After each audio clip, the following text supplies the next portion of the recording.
ഓം അമൃതേശ്വരി നമ. ആശ്രമത്തിലെ ആദ്യകാലം. രാത്രിയായി കഴിഞ്ഞാൽ അമ്മയും മക്കളും ചിലപ്പോൾ ഭക്തന്മാരും കൂടി മണൽ വാരിക്കൊണ്ടുവന്ന് കുഴികൾ നികത്തും. കഠിനമായ ജോലിയാണെങ്കിലും മാതൃസന്നിധിയിൽ അത് സാധകർക്ക് ആനന്ദപ്രദമായിരുന്നു. ഒരിക്കൽ ഒരു കൊച്ചു പെൺകുട്ടിയും അക്കൂട്ടത്തിലുണ്ടായിരുന്നു. അവൾ മമ്മട്ടിയെടുത്ത ചട്ടിയിൽ മണൽ വാരിയിട്ടു. കുറെ കഴിഞ്ഞപ്പോഴത്തേക്കും ആ കുഞ്ഞ് തളർന്നു.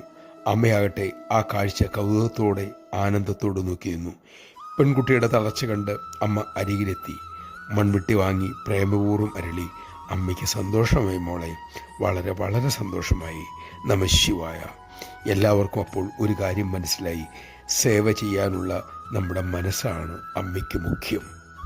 ഓരോ സേവയിൽ ഏർപ്പെടുമ്പോഴും ഇത് നമുക്ക് ചെയ്യാൻ ഒരവസരം കിട്ടിയതാണ് എന്ന ഭാവം പുലർത്താൻ നമുക്ക് സാധിക്കട്ടെ.